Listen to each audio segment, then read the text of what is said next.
Hi there, Kendra Tolbert here. I'm a registered dietitian and yoga teacher, and I specialize in PCOS, women's health, and fertility. And today I have a pretty fun video for you. It's about the 3 PCOS rules that I think you should consider breaking in 2021. It was inspired by a video done by Susan Yara of Mixed Makeup, and she did a video around skincare rules to break in 2021. The rules that I'm taking a look at are ones that people have come to me and just assumed that they needed to do these things because the internet said so and because they have PCOS.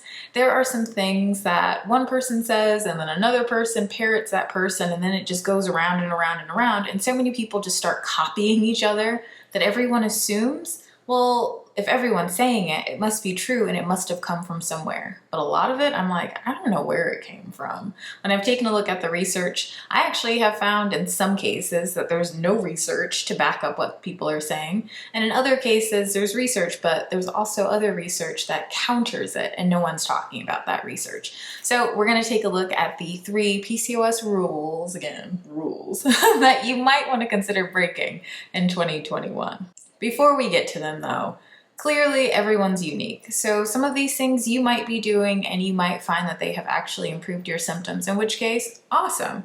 The problem I have is that everyone thinks, or I shouldn't say everyone, many people think they should be doing these things. They're judging themselves for not doing these things because they assume if so many people are saying it, there must be something behind it. There must be a reason, and if I'm not doing it, then I'm harming myself. But the truth is, maybe in not doing it, you're actually helping yourself. Rule number 1 is eliminating fruit from your diet. Ay. Oh gosh, so many people think that they can't have fruit if they have PCOS. And I get where this one comes from. It comes from the idea that it's really important to balance your blood sugar with PCOS. And that is absolutely true. It is incredibly important, really for all people, to have steady blood sugar levels. That's true, but that doesn't mean that you can't have any foods with sugar, that you should avoid carbohydrates, and that fruit is bad for you because it's higher in sugar. That's just not true. The truth is that there are lots of ways to balance your blood sugar that have absolutely nothing to do with restriction or elimination. And so fruit, yes, does contain higher amounts of sugar than many other foods, but it also contains fiber. It also contains antioxidants and anti-inflammatory properties and vitamins and minerals, all these things that our body actually benefit from. You don't want to miss out on those simply because you're trying to avoid sugar. A smarter idea would be to pair fruit with things that have protein, fat, and fiber. That way, that protein, fat, and fiber actually helps your body to more slowly digest and break down the fruit and therefore the sugar that's in the fruit so that your blood sugar does not spike. Those other components will actually help your blood sugar to stay steady. So you can absolutely continue to enjoy fruit if you have PCOS. I would actually recommend that you do that. Rule number 2 is that you have to go gluten-free and dairy-free with PCOS. Thank God this one's not true because, dairy is pretty delicious, and a lot of gluten-containing foods are also quite delicious. So I've often heard Melissa Groves-Azaro, who I had on the channel about 2 weeks ago, talk about how if you go onto PubMed and you search gluten and PCOS, you'll literally find nothing, but I've never actually searched because I just thought, like, I don't need to check. I don't really, subscribe to the whole idea that people need to be focused on elimination and restriction. But I was curious, so I did what she said. I went to PubMed and I searched gluten and PCOS, and guess what? 0 studies. There is nothing behind this claim. I don't care how big the Instagram account may be. I don't care how many people are saying it. You don't have to go gluten-free if you have PCOS. Now, clearly, if you have a gluten sensitivity, if you have an allergy, then yeah, of course you want to avoid it. But not all people with PCOS have sensitivities and allergies, so you don't need to start there. Now, when it comes to dairy, there is some research around dairy and PCOS, or dairy and acne, or dairy and anovulatory infertility.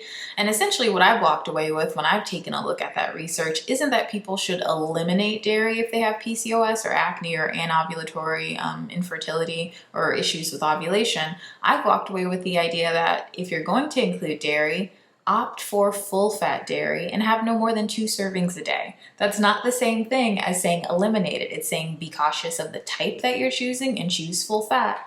And if you're going to have it, just don't overdo it. But that's true with a lot of foods, right? A lot of foods, it's not so much about whether or not you're eating them at all, but how much of them are you eating? How much of your eating pattern are they a part of? You know, like how much, what proportion, I guess is what I'm trying to say, are they when you take a look at everything else that you're eating? Variety is really important. So of course you don't want to overdo it, but that doesn't mean you can't have it at all. Two different things. And the last one is making weight loss your sole focus. Oh, yeah. I get where this one comes from. I've read the research and I do see that there are some things that suggest that there might be an association between a higher BMI and PCOS. But I've also seen research that looks as if it's saying that 50% of people with PCOS are in larger bodies and 50% are in smaller bodies. So that doesn't seem like there's really an increased risk one way or the other. It just seems like PCOS shows up in a variety of body shapes and sizes and types. So rather than focusing in on your weight, and I did an entire video on why it is I do not focus on weight loss with my clients, I think it makes more sense to better understand what's driving your unique symptoms. That way you can address those things and have better outcomes rather than making weight loss the most important thing. Because if you take a look at your history, I'm assuming, maybe, I could be wrong, and I know this isn't true for everyone, but a lot of people, if they think back over time and they look at how many times they've tried to lose weight and how many times that has actually led them away from feeling better, from improving their health, they'll see that maybe, just maybe, focusing on weight loss actually wasn't the thing that they should be focused in on. So there you have it. Those are the 3 rules that you probably want to consider breaking in 2021 and things that you can do instead. And those things that you can do instead are really focus on what your underlying causes are and address those. So I actually have a link down below to a course that Melissa put together and that I'm a part of, as well as her book that walks you through how to address those common driving factors behind PCOS. You also want to focus on getting in a variety of foods and making sure that your plate is balanced. That's where I would focus my attention in 2021. And of course, like stress management, spending time with people you love and having a good life and all that jazz, because that's important too. All right, I hope you are well, be well, and bye for now.